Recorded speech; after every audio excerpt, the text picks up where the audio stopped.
Hi, and welcome to episode 4 of Social Distancing the Church. You may have noticed that this is not episode 4, but episode 4A.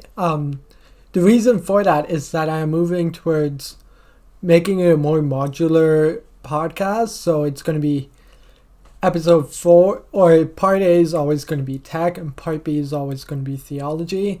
So the reasoning behind it is tech's going to be first. You can listen to that. You can get a framework for how they are doing ministry online and the tech behind it and their setup. And then there's going to be part B, which is the theology. What is the theological implications of their setup? And so, yeah, that's going to be my approach going forward. A part A, a part B. They'll be released at the same time. And that way, you don't have to block out an hour of your day to watch it, but you only have to block out a half hour, watch the first part, and then as time permits, you can block out another half hour. So doing multiple smaller segments instead of one large segment. So just kind of making it more approachable by doing smaller segments is kind of my plan for that. So now let's start 4A, the tech portion of this podcast. So today I'm joined here with Rev Dr Bryce Ashlin-Mayo. He is the lead pastor of Westlife Church and in Calgary, and to my knowledge, the current stage of reopening is stage 2 of Alberta's reopening plan, which has no cap size on religious gatherings anymore, but there's still a lot of other restrictions churches have to meet. Is there anything else you want to add there, Bryce? No, we're processing. We're still currently exclusively online. That's kind of our current posture, and we're in our preparation time to what in-person gatherings will be. So we're in the process of facilitating that, thinking through that, preparing facilities, and begin training people as we look at regathering in the coming days. Yeah. So my first question is, as the situation developed, how did you approach not being able to meet in person? Like, what was your kind of approach in providing an online service? So we had always had an online presence, and we'd always streamed our services, etc. And in our strategy, ministry strategy before this, always had more resources in our time going this way, because we see this as a bit of the future. We just sped all of our plans up. So that just put all of the things that we already kind of in the hopper, just we put it like directly into executable format. So we moved to like pretty fast. We moved all of our ministry online. We were actually pretty comprehensive that way. People were like, oh, like Westlife's everywhere. And that was intentional for our people, because we wanted them to recognize we were still here. We're still in their lives. We might not be able to meet in person, but we haven't gone anywhere. And so we kind of did our live stream. We did regular stuff on social media. We were calling people regularly. We were connecting, making sure all of our groups were continuing to connect, even if they were online. Shifted all of that over. And that's what we kind of did initially, what we've been doing for the last 3 months. And our commitment is after this, we will keep doing all of that in addition to in-person gathering things, as was our strategy all along. So as you already were online, which services are you using to be online? So maybe it's the easiest way to describe it. So we were on all major social media channels. So just generally, we have a church website, we have an app, we've had that all the time. We broadcast through Boxcast is our live stream service. And then we push that to our website or app directly and natively through Boxcast. We go to YouTube, which most of our people will watch on their TV screens. But we interact with people on Facebook. But we also broadcast our service on Instagram, and we're I think it's this week, or we've done that recently, or it's next week, also doing Periscope with Twitter. So trying to be as comprehensive. We intentionally didn't have a separate. This is a strategic philosophical thing, but we intentionally didn't want to make it where you had to come to a website to watch. We wanted to go where people were at. So that's why we really pushed the Facebook piece of that, where we wanted to actually be where people are at, so you could share the service on your feed, and like all churches saw an initial engagement on that specifically, and still have some carryover response to that today. Do you see, like, there's always discussion I'm hearing with, do you go with one platform and do it well, or do you go with all platforms and split up the audience across 20 different platforms? Is there any drawbacks you're noticing by being everywhere?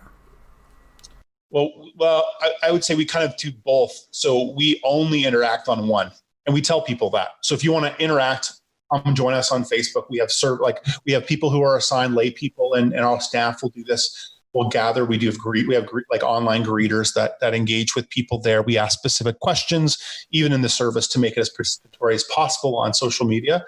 But at the same time, like, part of our sense was why would we limit the potential? So we have a demographic that's younger, that's on Instagram. So like, why would we not use Instagram? It's there to be able to connect with.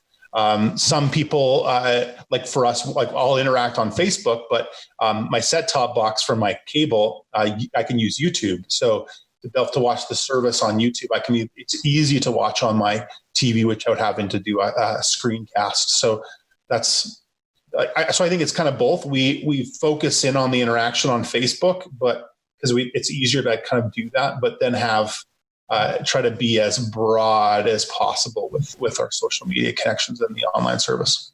Yeah, I think that's like an interesting approach, where it's like, this is our preferred way, but if you prefer another way, we do have that offered. Whereas some places are just being like, we only do this way, which then the platform, which helps. But for example, if you do only Facebook, and somebody like myself, where I don't have Facebook, right, then... Well, that was our conversation initially. So it's like, okay, we're on Facebook, but like, if you're under the age of like 30, most of them are on Facebook. So you've just like demographically ignored a whole section of people. So that was not acceptable to me. So I was like, well, then we have to do that. So but you can't just spread your people thin in like 5 different platforms. So we'll have like our youth person kind of does some interaction on Instagram and stuff to connect with that demographic. But our focus for interaction is Facebook. It actually is, in my view, one of the better platforms for that anyway, for interaction's sake. Yeah. That's why we do that, as opposed to it being a demographic thing. It's just interaction on Facebook is part of the appeal. Yeah. So the internet is a double-edged sword. It has great strengths, but also weaknesses. What are some strengths of the online services that you have been enjoying, and how is technology being applied in creative ways? Yeah, well, that's a good question, because my thing is, I've thought, researched, and written about this and taught about this, is oftentimes what people will do is they'll take a in-person experience, which has specific things that work well in it, and try to translate, or what I would articulate is transliterate, in essence, like, we'll just take what we do here and move it here and assume it'll work the same, and surprise, it doesn't. And people get frustrated. It doesn't work, is what they'll say, instead of recognizing actually social media actually has different things it's good at. And so like, so if for example, you're using social media as just a broadcast network, that actually actually not what social media does. It actually focuses on participation. So whatever you do, either on social media or online, and if it doesn't involve an aspect of participation, active participation, synchronous and asynchronous, or during the moment and even after the moment, then you've actually missed the potential and are using it as a in-person platform as opposed to an online platform. So that's where I think the conversation of like good and bad is more like strength and maybe weakness. How do we actually avoid or leverage the strength of online, and those strengths are different than in person. Yeah, and like, it's very true. Whereas like social media algorithms, they want interaction. Like YouTube they don't care if you like or dislike. They just like that you use one of those, and they're like, this is engaging people, this is good content. So if you dislike a YouTube video and it gets a crazy amount of dislikes, YouTube will still push it because it gets engagement, right? So I think engagement's what it's all about. But how many churches do you know probably articulate engagement as being a sign of success online? And in the same way, they like the typical church will measure attendance because that's what we're used to doing in person. But social media actually allows you to measure engagement in a unique way. And most aren't actually articulating the engagement. So comments, likes, dislikes, to their peril in many ways. Yeah. And it's also interesting because with engagement, because you can now track that, you can actually realize which parts of your service you are not engaging people. Like, sure, you can see some with like YouTube, you can see which songs people are actually clicking away on, right? So you can monitor that engagement more than what you can in person. Yeah, of course, the flip side of that is feeding in. The flip side is you feed into the consumerist perspective that would articulate, hey, like people don't like it when I say things like this or we do sermons like this, even though it might be inherently good and a good thing. We can have a tendency to almost elevate that consumerist perspective because in my view, online has kind of amplified one of the dangers of the in-person church. So anybody who is a pastor will recognize us in in-person gatherings. We like to count nickel and noses, right? So we like to count offerings and how many people show up as a sign of success because we're all into counting. But if you look to online, you can just count everything now. So the danger is, of course, is that you just do things that get you the result. And sometimes you, as a church, as a pastor, in the pursuit of truth and even the reality of what does it look like to pursue God and be the church, is sometimes actually that doesn't have engagement. Jesus did things and people left, right? I forget where the story is, but where Jesus is he's preaching and tons of people are showing up, and it's kind of okay, there's a little too many people here. So let's talk about eating my body and drinking my blood. And then the Bible's and people left, right? So the danger is that we kind of pull back on the message or pull back on the things that would challenge people because that won't actually get engagement. And sometimes actually we need to challenge people towards justice or compassion, even if that means people not engaging us in the same way. It's a double-edged sword. Yeah, that's the idea where it feeds into more the consumeristic tendencies is something that's really interesting. You think about even worship where it's a lot more performance based online. So that's also an interesting point. Yeah. So here's one of the interesting things of that, right? So most pastors that I know, so if you're a pastor listening to this, you will totally feel this. But you'll know in this season, unlike most, there's a strong comparison game because now you can see every church. And if you want a better, slicker product, right? It's what I would call a zero-sum game. You can always find one. I don't care how good or how big you are. There's always somebody who's bigger and better on the production end. But here's the thing that I would encourage any small group pastor, because at the end of the day, community will trump content online. YouTube, audio and video quality is important, but it's not the most important element to a successful YouTube channel. Just look at the most successful YouTube channels, and it's not about production value. It's about personal engagement. It's about the community it creates. And I think that's actually the encouragement for any smaller church pastor that's looking at the large church and wondering in comparison, we're just doing this on Zoom with my 50 people in my church. And I'm looking at X church wherever who's got swooping video angles and special effects and lighting packages and feeling like they're failing, where I would argue in the long run, community engagement and that role of pastor will be more important And, and you knowing your sheep and walking with them will give you the credibility and the listening and the audience and the community engagement that people not only want and desire now, but will want and desire more, that the slicker show can't do, because you won't get to know that pastor. That church won't preach to your context or your situation. You don't know them, and that they're living the life that maybe you would want to emulate. But you can know your smaller church pastor has called you, cared for you, walked with you, knows your family, knows your kids, visits you in the hospital. And I guarantee that everyone will trade the production for the care every time.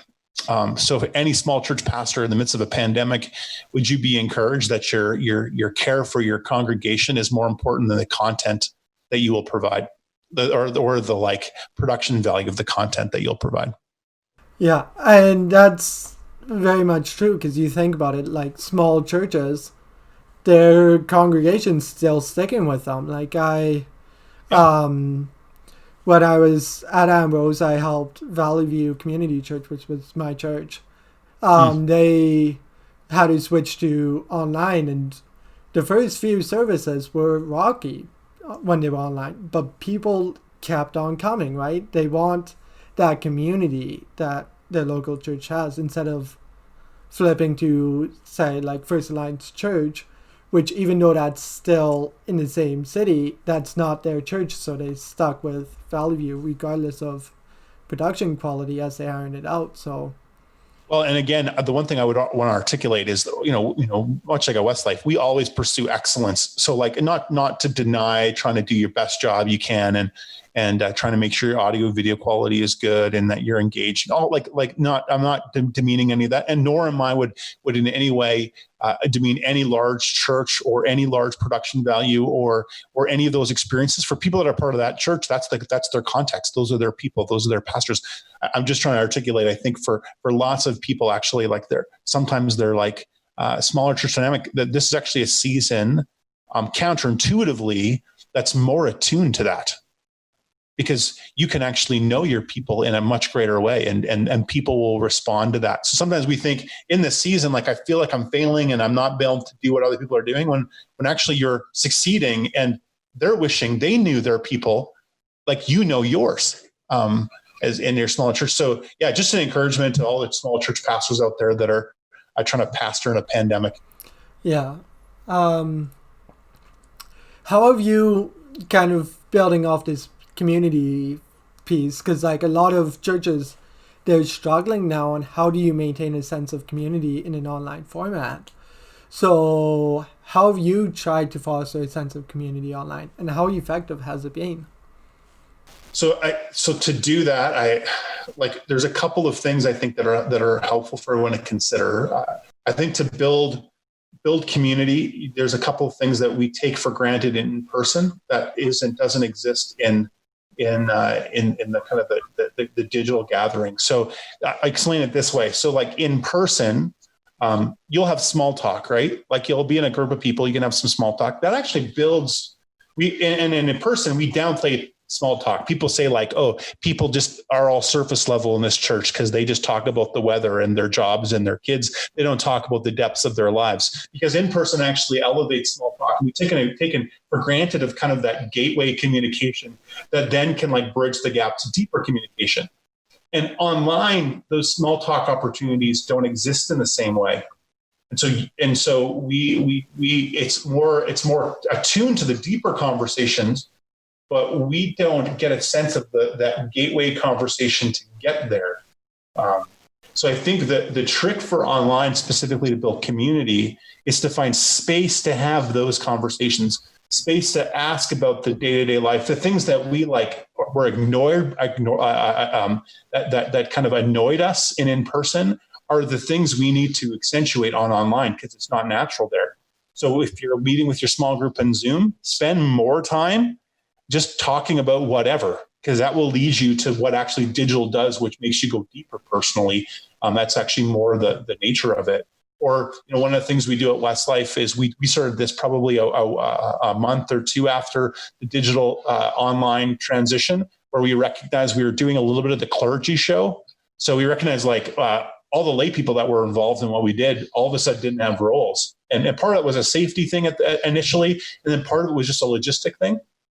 And so we started doing a number of strategic things, one being what we called the Westlife News Network, building on John Krasinski's The Good News Network, where we tried to tell regular people's stories in church to build relationships. So we do that 15 minutes before the service. It's filmed on Zoom. It's just intentionally lower quality, so it's distinguished from the service itself. But a chance to hey, here's some maybe unknown voices. Celebrate some people, what they're doing, the mission that God's the mission of God that they're a part of. We've done a number of things with it, but it's our goal is at the end of this, you will have gotten to know a number of people deeper than you knew initially, because you got a chance to strategically and maybe unnaturally listen to them tell their story. Yeah, I think that's a really cool idea where you get more of those people coming forward. Another is this what the internet's good at, right? The internet's all about narrative and story, and all churches are moving online, ignoring narrative and story, where that actually is the heartbeat of it. So to leverage the digital world, we have to leverage people's stories. So anyway, sorry to interrupt you. That's a passion of mine. It's how do we elevate story in people's lives? Because social media, the internet does that naturally, and yet we oftentimes ignore that potential. Yeah, because when I was streaming for Ambrose's online chapels, we were talking about cutting out the Faith Now, the testimony sections. And kind of one point I said was keep it in, because it gets more faces in front of the screen, because very much having just the stream, it very much comes, as you say, the clergy show, where it's just the pastors who go up there and nobody else, because nobody else can anymore. Which for any evangelical, that's actually a theological problem, right? We and other traditions for sure do this, but it's a big deal. We're the priesthood of all believers, right? We try to get our lay people to do lots of things, but if your digital presence does not embrace the priesthood of all believers, that's actually a value conflict and a problem to solve, as opposed to a position, if you will, to embrace. Yeah. Let's see. How do you see the future of technology in worship going forward? You were saying at the start that before COVID, you were already pushing towards increasing your online presence. So 5 years down the road, where do you think the tech will be in our worship services?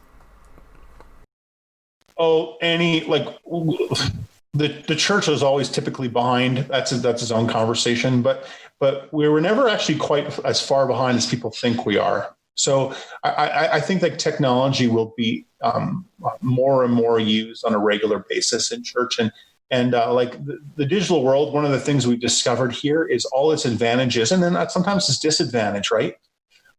So at the end of this, people are going to work at home more. It's not like workplaces are going to go away, but I think everyone could acknowledge people are going to work at home more. People are going to shop at home more, right? You're going to realize actually Amazon, it's way more convenient for lots of things, right? You're going to recognize some of that convenience. People are going to go to school more at home.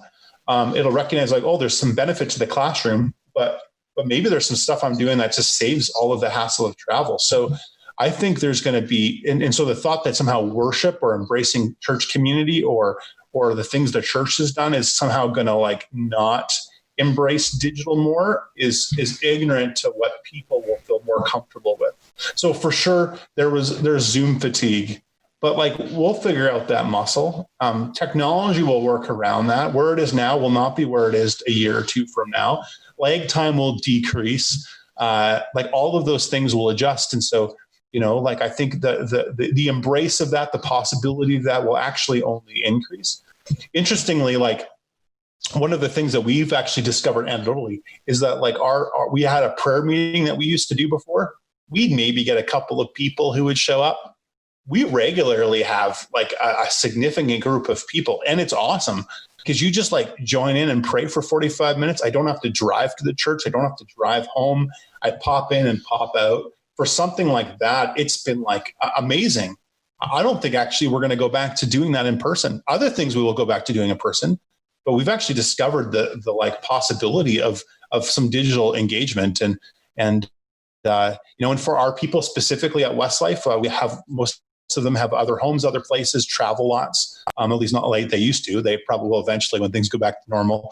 But for them, the thought of like missing church, like we had lots of people that for the summer would stop coming to church, and they're all saying the same thing. We can keep going to church. Like I can actually stay connected because the digital experience is at the level where I can fully engage. That's not going to go away. That expectation is going to stay as it should, and people will be able to actually engage more. So there'll be a in-person dynamic, but I think anyone that thinks the digital engagement side of it's going to go away is missing out on the opportunity that it will present, not just for the discipleship and growth of the people in the church, but also its potential to reach even further into our communities and to people who would feel uncomfortable going into a building, but are okay showing up on Facebook. Yeah. And I think also, assuming it will go away, it's a massive waste because you have the infrastructure now. Yeah. Unless I guess you philosophically or theologically disagree with it. If that's the case, I'd like to talk to you more. You should take my workshop at Ambrose, or we talk through a theology of technology and realize it's not a crazy thing to recognize and see its potential in the church. In fact, most of what we do is based on a technology anyway, just a different technology that we don't think is technology, but it is. Thank you, Bryce, for your insights on holding services online and the tech behind it. It was really insightful, and I learned a lot through it. I also want to thank Odum for providing the music that I do for intros.